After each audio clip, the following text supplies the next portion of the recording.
জয় নিতাই। রাশি অনুযায়ী কোন জ্যোতির্লিঙ্গে পুজো করা উচিত? আমরা কিন্তু যে কোনো সময় যে কোনো শিবলিঙ্গ পেলে আমরা তার পুজো করি, কিন্তু আমরা যাচাই করি না যে আমাদের রাশির সঙ্গে সেটা মিলছে কিনা। কিন্তু প্রতিটি রাশির সঙ্গে একটি শিবলিঙ্গ যুক্ত আছে, যে কোন রাশির সঙ্গে কোন শিবলিঙ্গ পুজো করলে তার ভালো ফল পাওয়া যায়। যদি না জানা থাকে তাহলে জেনে নিন। আমাদের 12টি রাশি আছে, অবশ্যই জানা আছে, তবু একবার বলে দিই। 1 মেষ, 2 বৃষ, 3 মিথুন, 4 কর্কট, 5 সিংহ, 6 কন্যা, 7 তুলো, 8 বৃশ্চিক, 9 ধনু, 10 মকর, 11 কুম্ভ এবং 12 মীন।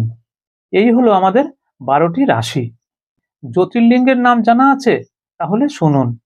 1 রামেশ্বর, 2 সোমনাথ, 3 নাগেশ্বর, 4 ওঙ্কারেশ্বর, 5 কেদারনাথ, 6 ভীমশঙ্কর, 7 মহাকালেশ্বর, 8 গ্রীষ্ণেশ্বর, 9 কাশী বিশ্বনাথ।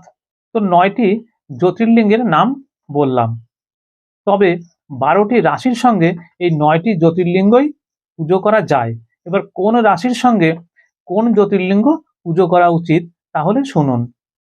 আপনি মেষ রাশি হলে রামেশ্বর জ্যোতির্লিঙ্গ পুজো করবেন।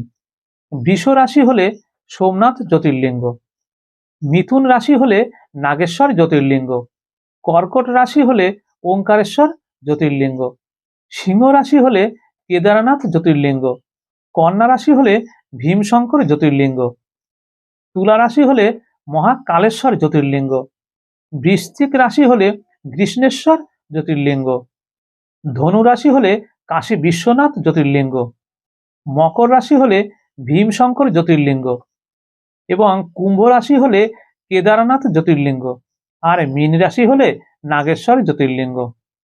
এই 9টি জ্যোতির্লিঙ্গ 12টি রাশিতে ভাগ করে দেওয়া হলো।